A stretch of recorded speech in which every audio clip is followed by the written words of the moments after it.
tonight, of course, with the amazing Tori Amos, who we all love dearly. She is a Grammy-nominated singer-songwriter, pianist, composer, and New York Times best-selling author of 2020's Resistance, which is wonderful if you've never read it, and 2005's Piece by Piece. She has released 16 studio albums, including her latest, Ocean to Ocean, in 2021. This is her first book for children. I don't know when she sleeps. She will be in conversation tonight with Paolo Cresta, who is the host of the 7-time Telly Award-winning, Webby-nominated online talk show, A Spoonful of Paolo. For over 20 years, he has worked passionately to create a platform where he can have meaningful, fun, and heartfelt conversations with the people who inspired him most, like Tori. You guys are in for a great show tonight. Let's give them a warm welcome.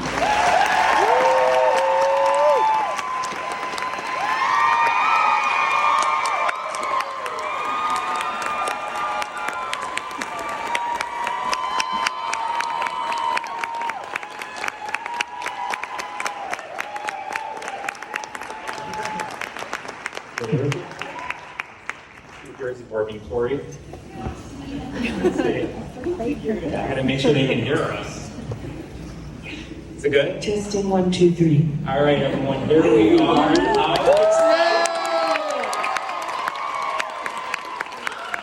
You know what, Tori, I stopped.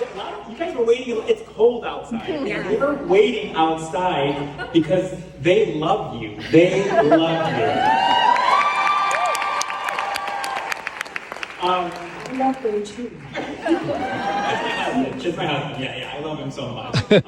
So thank you. You don't know them, but you will love them before it's over. I promise. That's so true. Thanks everyone for being here. How exciting! I mean, it's sold out.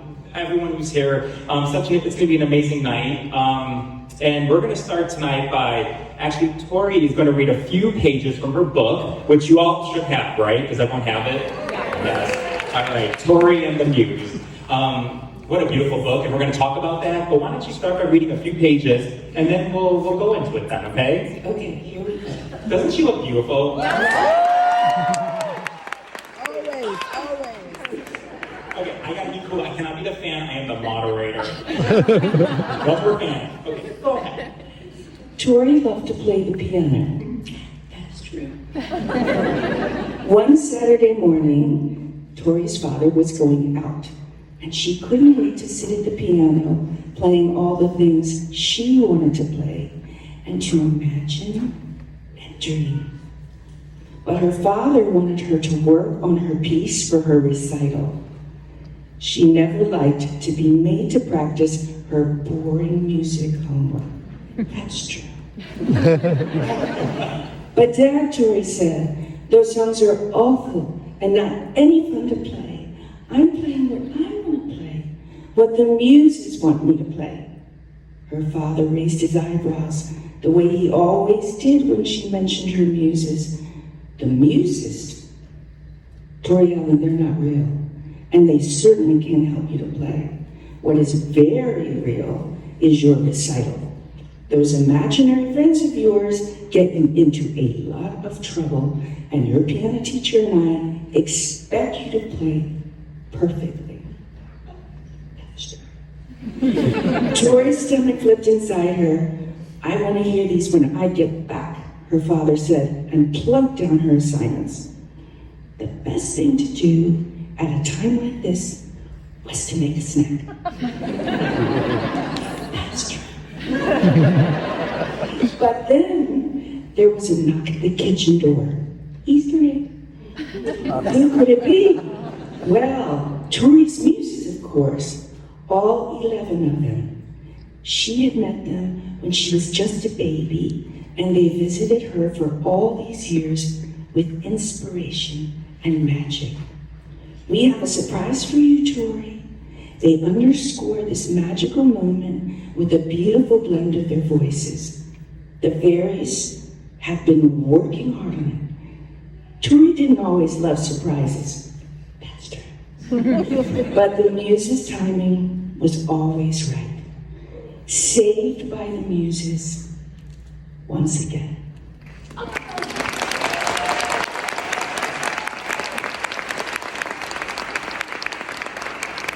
You know, I have to start by saying I've been very fortunate and blessed having so many celebrities who come out with children's books, and all very lovely. But when I received your book, I have to tell you, it is the story, the illustrations, I connected with it.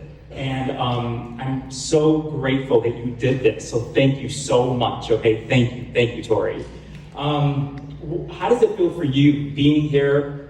They were waiting outside, your book is out, you worked so hard. What does this moment feel like for you, for them to have this, your book that you put your heart and soul into it? I think it's challenging times, we can all agree, without needing to go into detail. We don't need to let those details, however looming they are, into the sacred space right now. But it is a reality.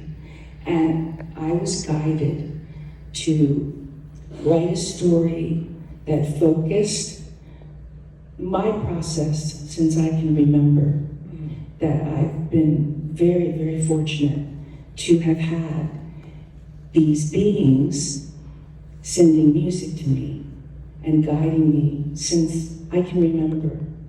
I've always had them until I made that fateful 80s record.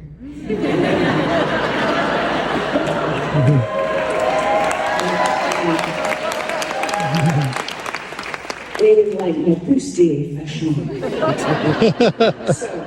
So I lost them for a little while. But they were always there. I think the problem is I lost them. And that can happen. When I don't listen and I follow chasing a commercial path. That doesn't mean other people can't chase a commercial path. Don't get nervous. You don't need to be nervous because some of you are called to walk down that path and create, whether it's screenplays or art in any way, shape, or form. And a commercial is not a pejorative. We don't have to look at it like that. But I had to make a deal with them, which was I wake up in the morning and respect the music, the words, the constructs, the intention. And it can't be about success or not success. The success is that I'm following what is my calling. And my calling is different than that songwriter's calling or that songwriter's calling. And we all have different callings. Do you know? Yeah. 100%. You've written other books, you have 2 memoirs, but for this one, when you're writing a children's book, was this harder, easier? What was that like for you? Well, the jumping off point came from Francesco Sedita, who is my compadre in this from Penguin Workshop. And some of them have heard this, and this is absolutely true. He had read the liner notes to one of my works. And I was like, nobody reads that. and people are telling me, people are telling me this. So he saw that I thanked the Muses and the fairies. And he reached out through CAA, and we got together, and he said, I really want to know about this. And I said, really? He said, yeah, I really, really do. So we began working together, and that was the jumping off point then to finding out that we have a belief, and we got to it, which is we do, he and I, believe that everyone has muses. Now, they don't always look like what another person's look like, meaning they don't always look like archetypes or goddess personifications, even if it's Scrawny or Swanee, which are from the animal kingdom. Sometimes they look like ingredients, or from the plant world, or it could be construction. I know this builder in Cornwall, iron, that's his muse. Wow. He works with iron and wood. Wow. I was obsessed when I was reading your book with little Tori's friends, like Blake and the Insects. You have Anna, who's my favorite, Anna and the Cupcakes. I fell in love with her, just adorable. And then you have Spike and the surfing.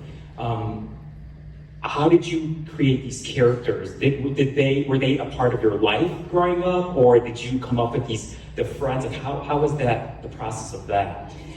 Well, I have grandnephews and nieces, and they're a huge inspiration these days. One of my nephews is obsessed with dinosaurs. And so just watching him, I'm obsessed. He knows everything about them. And so I took that as a jumping off point to bring us into the insect world. I've known bug lovers all my life. And it's a little bit, would you stand there? Just come on, you can stop that. But yeah, I've heard of all kinds of bug stories, and people that love them, it's like, okay, no judgment, but wow, they exist, and it's fascinating the things they know. I mean, different than the birders, who they're those people too. See, I'm just not one of those, but I'm fascinated with people that are. That's the point, I really am. Oh. And so, investigating that kind of love and language, and bugs are their muses, which inspired the insect ballet, the music to that, which was really challenging to write musically. I was also obsessed with the pink magical piano in your book. It's not just because I'm gay, but that piano. Wait, I'm gay.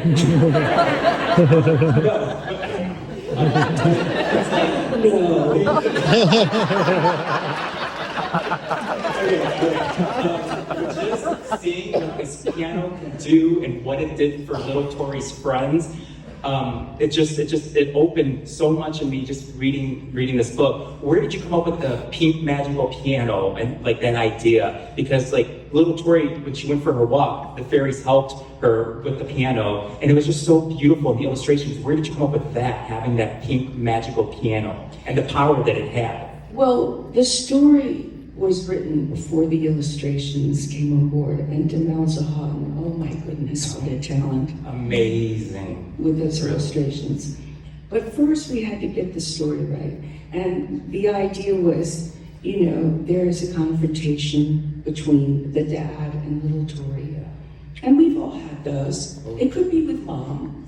Whatever it is, it's that parental figure where they want you to do something in a certain way, perhaps, that just seems somewhat, I don't know. Why are we getting to this answer grown up?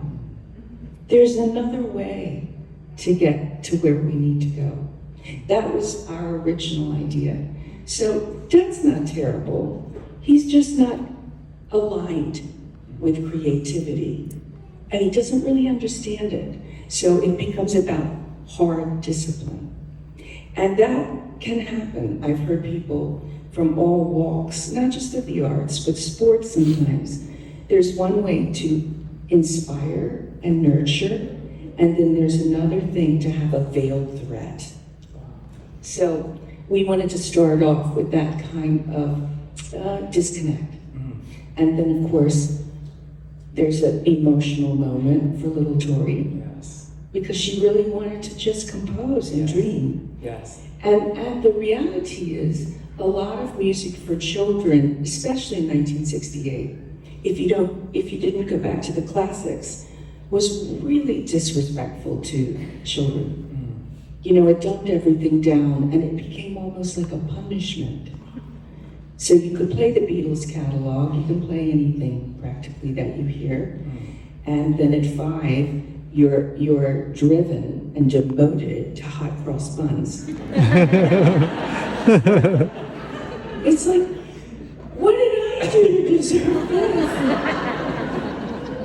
Oh my goodness. So that became really a sad period from 5 to 6 to 6.5 until Bach and Mozart's pieces for children were introduced. Finally, I think my piano teacher just realized I was really not happy. So once we got into the classics and things started, and I'm talking about reading, so to really be able to read.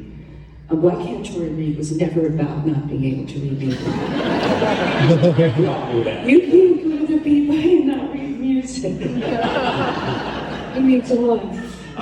You know, because I was thinking when you were 2.5 years old, reading this book brought me to your childhood, because I know that your best friend, you would say, was the piano. The first piano, I think, was a big black piano in your Yes. home. And I think it had like phone books piled up for you to reach the piano. And when I was looking at the illustrations in your book, I'm like, oh my God, there's little Tori sitting on these little books on the bench so she can reach the piano. Did you think a lot about your childhood memories when you were doing the process of writing this book? Francesco would just keep asking me questions over and over, and to expand this world. So that, yes, a lot of what I went through and experienced is here, but I'm trying to rewrite some of it, whereby the dad in the story has a turnaround, which we wanted him to have. And dad in real life hasn't quite had that turnaround, bless him. He's 96, and perhaps he had a mother that was very, very stern. And I think he went into the ministry because of that sternness. Whereas he might have, I don't know, he might have wanted to be treading the boards. I don't know, but I think it was more creative in his soul, and that was really squelched. So I think that has been his cross to bear. Wow. Well, when you see your father later, you thank him, because your first job, when you were 13 years old, you worked at a gay bar, and he was a reverend. So it's just, it amazes me. And that's more, you can read a memoir, you can get more information on that, because we're going to focus on the children's book. But really, I just, does everyone know what a muse is? That's what I was thinking, because I've been asking everyone in my life, do you have a muse? Do you have a muse? I've been obsessed with it. So does anyone here, raise your hand, do you have muses in your life? Just raise your hand, I'm just curious. Okay, I see you right over there. Okay, so why don't you tell, just for those who don't know, what is a muse, Tori? An inspirational essence. That's good. It can come in any shape, form, sonic, visual, a feeling. And that's the world that I feel like, that's what my muses wanted everybody to feel, the freedom of that, to enter your own adventure with that. Because it's a real adventure. There they are. Someone over here a sign. Okay. Turn off your phone. Wow. I asked my husband this morning, do you have a muse? And he's like, yeah, beer and hot sauce. I'm like, when I was reading your book and I was reading about Anna, I was like, oh my God, I think my muses are I always have these things in my house: flour, butter, Nutella, eggs, and vanilla. My husband will say, we've been together for 17 years, I have all those ingredients, and I feel a connection. They inspire me, I create things, and so I'm still trying to figure it out, but I think I'm onto something just from reading your book, I think you're onto something. Well, thank you very much. Okay. There's an amazing album that you have created because of this book. And I think I remember reading that you were, working on this book, and then you said, wait, I think it needs music. And all of us were like, yes, we need music from you. I didn't say, I think we need music. Somebody said to me, mentioning their names, but he has the power to divorce.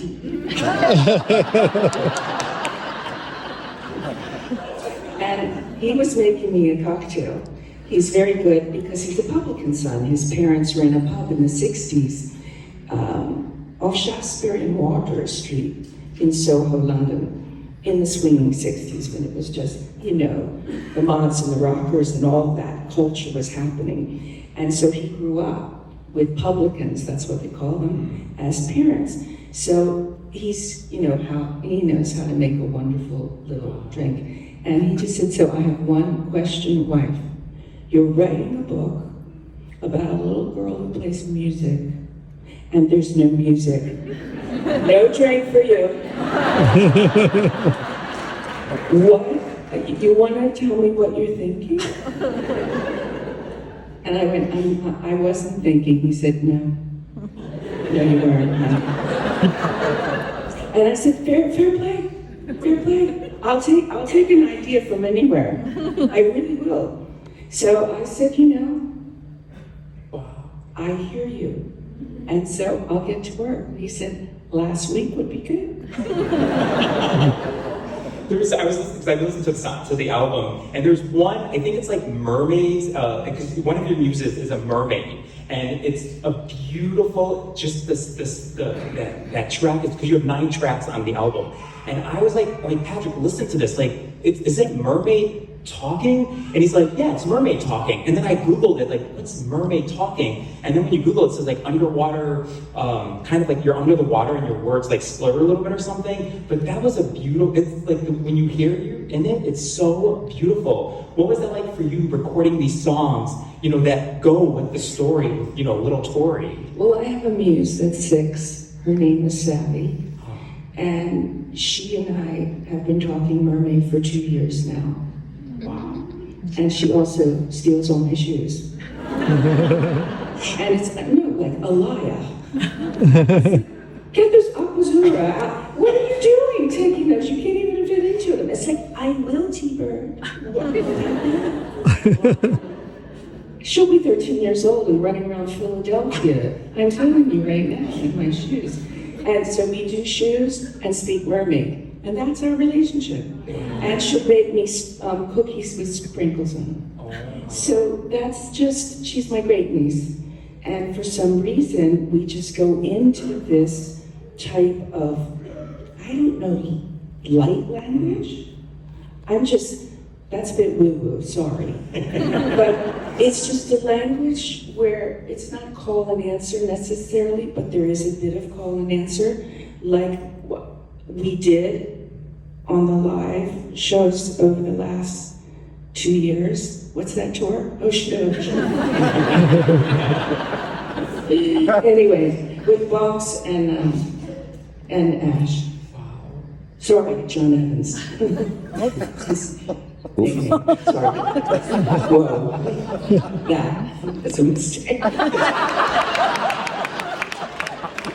So Tash named him Mr. Bonkers, and Auntie A, his wife. So, Bonks is for short. But that really should not have gone down. But Auntie A will find it hilarious. I mean, that's it. Your muses are beautiful. Oh, they're working right now. They love them. They all love them and love it. I think if you just have one, I think that's amazing. You have 11. How do you keep track? You have 11 powerful muses in your life. Like, do they always show up when you need them? Do they not show up sometimes? Like, how does that work? There used to be 9, and then around Night of Hunters time, I was able to expand and see that Swanee and Fawny from the animal kingdom were with the 9. So, and they've been there since Black Swan. Swanee's been driving that. All those songs. Black Dove, the variations on those birds. So Swanee's been there. But I wasn't able to really see that the animal kingdom, animal feminine, was part of the tribe, but they certainly are. You talked about your dad before. I'm curious, when you go and see your dad, because I know you haven't read the book to him yet, when you read it to him, what do you think you're going to be feeling inside? Because I know your dad is a big part of your life. What do you think what's that moment going to be like? Well, I don't know, to be honest with you, Paolo, because it's no secret. We've had a complex relationship. And yet, would I be sitting here without him? I don't know, but maybe in a very different capacity, because it has been disagreements sometimes on subject matter. I mean, he was furious with Father Lucifer. Furious. And to the point where we were at, after church, we were at the Sunday dinner, and he said, Tori, I'm just so insulted you wrote Father Lucifer about me. I said, you think that's about you? I was doing drugs in Hawaii, and I mean, honestly, Dad, I spent the night with the light bringer. And he just put down his fork and said, what are you talking about? So I have no idea what he's going to say.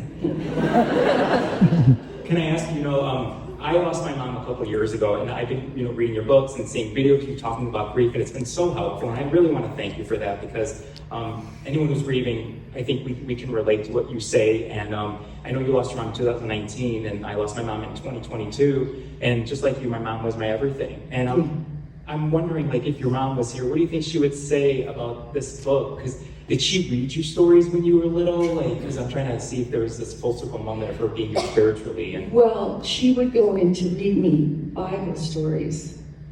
And what my father really didn't know is she was reading me Edgar Allan Poe. I love you. So, Mary. That was her rebellion.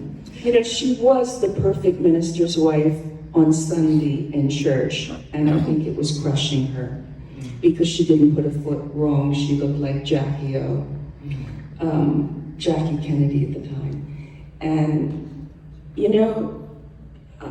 she gave up everything really to support his career. So I think that her quiet, artistic endeavor was to share with me her record collection and her book collection. And once he would go to the church after breakfast in the morning when I was a little girl, the apron would come off and the records came out. And so did the books. And at bedtime, she would truly read me Edgar Allan Poe. Wow. I love your mom. I can envision this. Your dad he goes to church. Your mom's like, is he gone? Yes. Take off the apron, let's play all the records. Wow. What do you think she would say about this book? I think she would read it to the grandnieces, grandnephews, great-grandchildren. I think she'd sit and read it to them. And I think, you know what? She'd read it to me.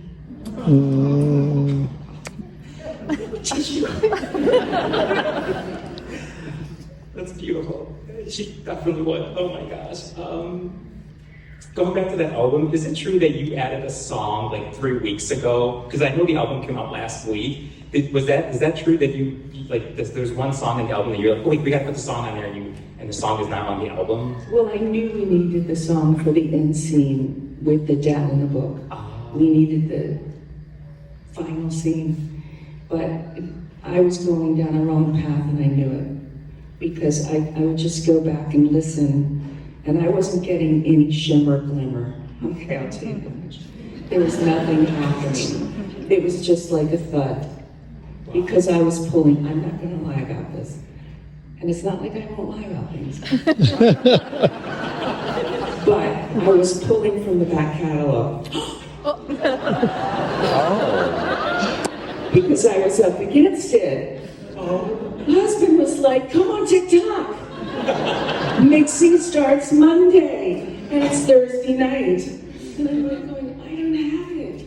He said, and so Johnny Witherspoon, we're on a hard deadline in British accent. I'm like, oh my God, all this pressure. So then I went into the studio recording room where I usually don't write, all the time. It's not like the piano I write on. But I went in there. But it's the best piano that there is that I have access to. It's the one I record on. And so I went, and I just looked at her, and I said, just play me. And then something started, and I was recording it on my iPhone, And that was the full construct that was all there. So then I had to piece together everything else by Monday, tea time. And then we got it to Matt Chamberlain overnight in LA, who then recorded on it his Tuesday, who then I re-recorded something on it and got it to John Evans. What's his name? And then got it back, and guitar got on it in the studio. Only you can get this done. If Tori needs to get something done, she wants it, you'll get it, okay? Well, this was happening while mixing was starting, Oh, so I see. the mixing couldn't happen until, I see. morning recording. I was reading some messages, you're on your book tour. I think this is the third city that you're visiting. And I've been seeing people post photos of, them with you. And when I read these messages, like people saying your music has helped them, your music has inspired them. And some people have been waiting to see you, waiting to meet you. And when you hear that from your fans who love you so much, this full room sold out, what does that feel like for you? What does that do to you? Because you've been working, over 3 decades, and it's just, can you feel the love from your fans? Always. But what I also am feeling now is I'm getting a lot of letters, and people are telling me unfortunately there's not a lot of time at this type of event to have a chat, because we're racing to the next city tomorrow and the next day. California. But I'm hearing from people what they're going through emotionally, physically. We were just in Baltimore, and a lot of people had stories of someone they know or someone in their family or themselves losing their job. So there are real issues happening, as we know, and there are real fears happening. So I am hearing that. And I believe, though, that this is a time where we talked about this in New York. We have to hold on. We really have to hold on and out-create whatever destructive forces are out there. Easier said than done. That's correct.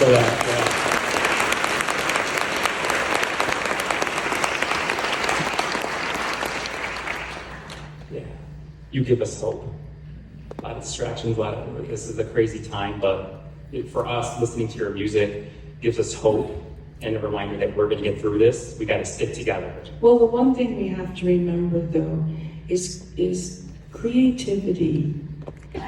The energy, the essence out there can't be fired or made redundant by people in Washington. They don't have the power to do that. They have the power to take human beings and hurt them in some way, or take away their job. But you can't fire the fucking fairies. Sorry.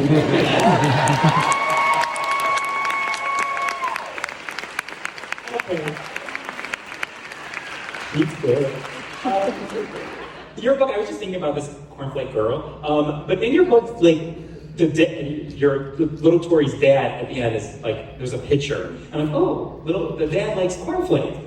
Duh. Did you intentionally put these little things, was that your idea to put these little things in there to the books that you're sitting on, cornflakes, what was There are Easter eggs all through this book. I've been searching that book and Patrick, come look, you see anything else I should know to talk about with there? Yeah, they're everywhere. You did good. Francesca was part of that too. Thank you, Francesca. Yeah. What would the little Tori, if she could know that one day she's gonna have a children's book that's gonna inspire not just children but adults, what do you think she would say? What would she be thinking? Well, I think I passed her on the way to the event last night. How so? Because the church my father served when I was going through this at the Pequot was on Liberty Road. So we were near Towson. We weren't that far apart, and I came from downtown Baltimore. That's where we were staying to make the drive to the event last night. So I'm sure I passed her along the timelines. And I wanted to say to her, you know, on the dark days, you and your muses and your fairies, you're gonna be 59 plus 2. And you're gonna write about them. And people won't be laughing anymore or saying that they're not real. They might say that, but you'll know in your heart, these people are a little cuckoo. Wow. You being where you are in your life today, could you ever have dreamed this, you know, from little Tori, from where the adult Tori is today, sitting there in this auditorium, you know, filled with so much love? Did you ever dream this big? I didn't know that I would meet so many like-minded souls and like-hearted souls that really wanted magic in their life. Not illusion, nothing against the magicians. I've got such time for alchemy. But I mean, the idea that, you know, we have a benevolent universe as well. That exists too. And if we pull the energy from that and the frequency from that, that's how we deal with hatefulness. There's the warrior energy coming from the Muses was, we go to the children. That's where we go. We plant the seeds of possibility, of creativity. We're not going to give them seeds of fear. We're not going to bring that to them. We have to protect them from that right now and give them the tools to be able to transmute the energy forces that we're seeing, because they don't get drawn in to that disillusionment. All that comes from lack. Never enough. The consciousness or unconsciousness of never enough and greed, and, you know, a hoard for a very, very few, and making billions suffer, comes from a very, very empty soul. And that's very sad. Yeah.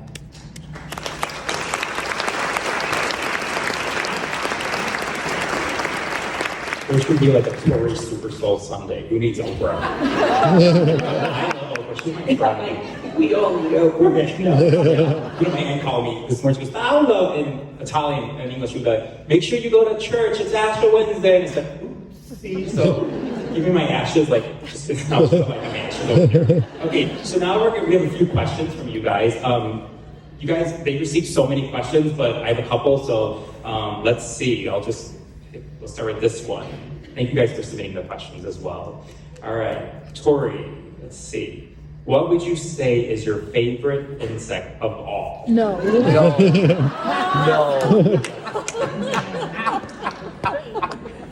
A praying mantis.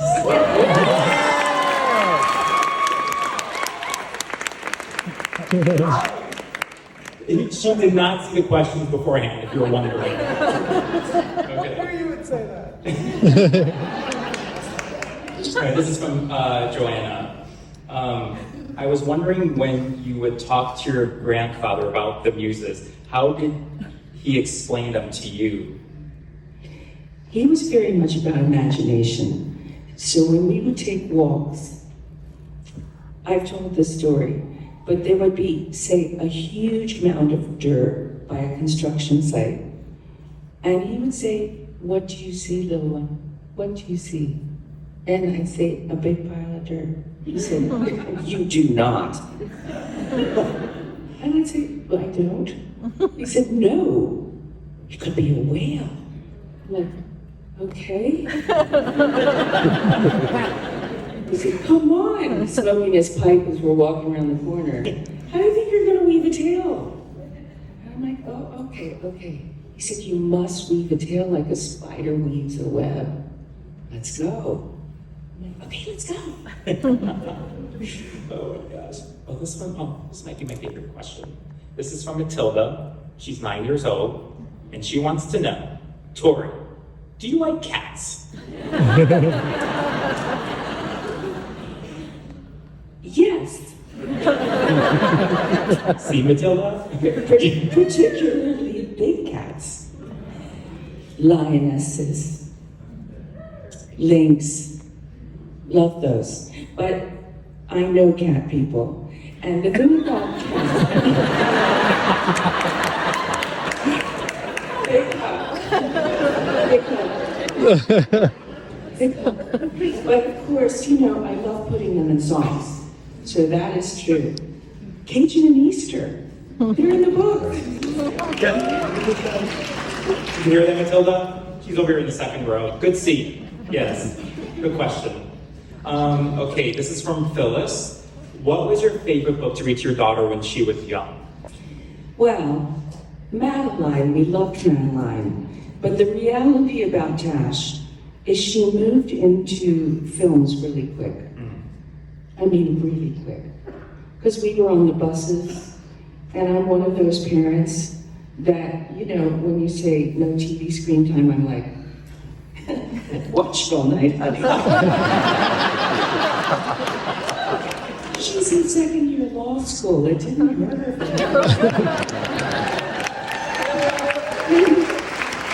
But this gal, you know, she'll say to me, oh, Mommy, Charmed is everything. She watched Charmed. She started at 9 years old. That might have been a little early.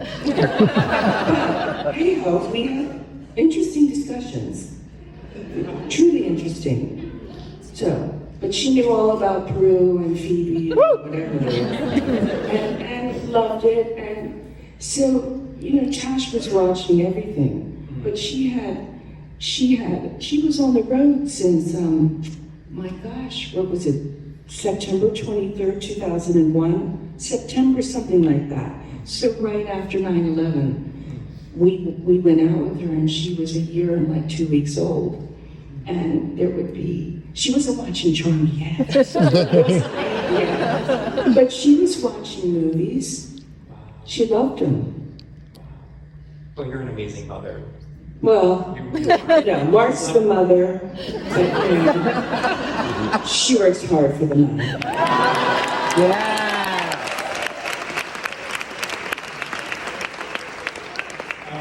This next question. What books from your childhood inspired Tori and the Muses? You know, I don't know. Because honestly, everything that my mom read to me, all the classics, all the things from Little Women, all these stories that just make you who you are. I think everything you read begins to, or listen to, all the arts, I think begin to help form you into each unique person that you are. I mean, everybody is their unique little twinkling star. And I love that. You know, I believe that. Yeah. Sometimes, though, I can become a black hole, but hey. This next question, let's see. Have you ever had periods in your life when you didn't feel your muses? I think you touched base on this a little bit earlier, but if you went a little bit deeper. Well, what I will say is there are periods of time that I call an input-output time. So for the writers in the room, I think you might feel this too, that I have to really intake, whether it's visual art, whether it's other music, whether it's places. You know, taking pilgrimages, that was so difficult for me during the pandemic because it was one time in my life. Even when I was writing Little Earthquakes, we made a pilgrimage through the Great Southwest. I mean, even the Northwest. Eric and I at the time who I was working with on the second batch of songs for Little Earthquakes. The album was entitled Little Earthquakes before I had the song. I didn't have the song yet because I didn't have the experience. Those experiences needed that coming together, that clash, to be able to write that piece. But yes, we would travel, I would travel. It happened that I went with him at the time. And out of that trip came Precious Things, came Girl, came Little Earthquakes.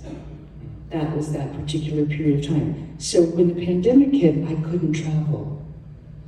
I had to then travel here and to the cliffs of Cornwall. We were allowed that, but it was very strict in England, the pandemic, as it was in Italy and a few other places. I mean, really strict. And so, like, people couldn't get into Cornwall. They were tracking license plates. So if you had a place in London and your second residence was Cornwall, they would stop you. That's how severe it was. So to be able to go to those cliffs is what eventually drove the writing of Ocean to Ocean. But not being able to take those trips where you wake up and you shake your routine and you're in a different place where the bread smells different, where you can't just kind of walk through a fog to your coffee place. You know how we do that? How we just go to our places? And that's okay, but sometimes I feel I need to shake that up and go, this is new. My senses are waking up to a very different way. And that's when I talk about infusing the muses to show me something new, to take in a place I've never been before. Do you think we all, like, even if we don't know that we have a muse or muses in our life, do you think we all have them in our life? I do. And at some point, do you think we're going to, like, for those who don't know, are they going to come across their muse or muses, do you think, at some point, or are they just going to be there giving them inspiration in some way or form? Well, I think that's possible too. I'm not going to sugarcoat it, because I've gotten letters that have said to me, you know, I've spent the summer walking the beaches and I couldn't find them there. And then I think, go to the desert. You know, it's not always what we want it to look like you're talking about. Your pantry sounds fascinating. Did you hear that, husband? You can come over any day. I live in River North in Chicago. Come on over. And I'll let you see the pantry. Yeah. But see, I would bring Kavita, because when Kavita comes, see, we share a secret thing here, which is I stock my pantry. I learned to do that through just different culinary people that are so talented and gifted and just can whip stuff up in the kitchen. I can do a chicken salad. Let's leave it there. But when Kavita comes to the beach house, she just, if I have it stocked, she'll say, sit down, grab a portrait, pour me some. And then an hour and a half later, it's unbelievable, the food put in front of you. And those are her muses talking. You know, the last thing I want to say is that, you know, with social media, like I still keep in touch with my teachers from 6th grade, 7th grade, and you know, and it's amazing. That's why that's one thing I love about social media. And I wonder with you, like with your 11th grade teacher, Mrs. Barrett, I think her name was Mrs. Barrett. Yeah. Do any of them tell you how proud they are of you, how amazing to see their student like you, and how far you've come, and how you contribute to the world, and how you've helped us? Do they come across and tell you, say, you still in touch with them? I was just curious. Of all the teachers, it's Susie Barrett who would be sending me messages through people, through other English students that she'd had over the years, and she would send me messages, and they would tell me she would be teaching some of my songs, which really touched me. And one of my piano teachers. So beautiful. And one of my piano teachers who, when I got kicked out of Peabody, I went to, but she was part of the Peabody, but she took me on outside. It's not like I stopped my training just because I got kicked out and went to the gay bar. Come on. Get that hand going. Yeah, so she came to see me in the 90s, and that was really moving. So these teachers, they're so influential, the ones that really get us to think twice. And sometimes the love was tough love. Yes. Because they believed in us. Thank heaven. Yeah, so true. Thank you.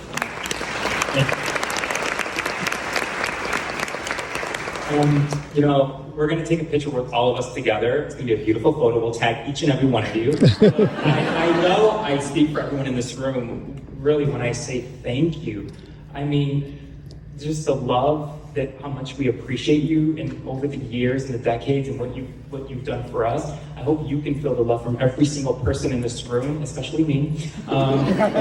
Really, like, you've touched, you've helped us. And like I said, especially even with grief, you really have opened that door to start the conversation, and I can't thank you enough. You really are an angel, and we all love you. Really, but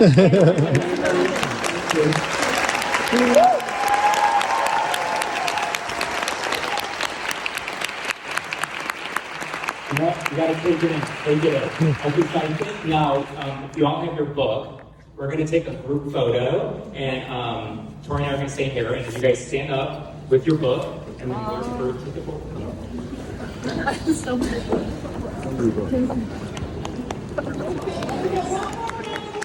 people,